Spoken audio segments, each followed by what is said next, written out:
Welcome to Sweet Life Beat Life. We hope this video helps.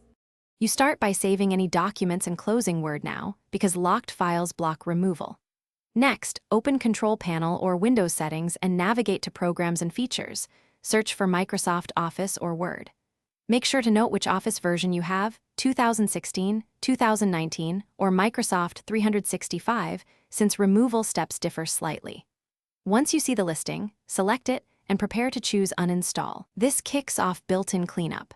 If prompted, allow administrative permission, because elevated rights are required to remove program files and registry entries. You now perform the uninstall action and follow on-screen prompts. Choose to remove all Office components when offered so leftover files don't remain. If the standard uninstall fails or shows errors, download and run the Microsoft Support and Recovery Assistant tool. It targets stubborn Office installations and cleans registry traces.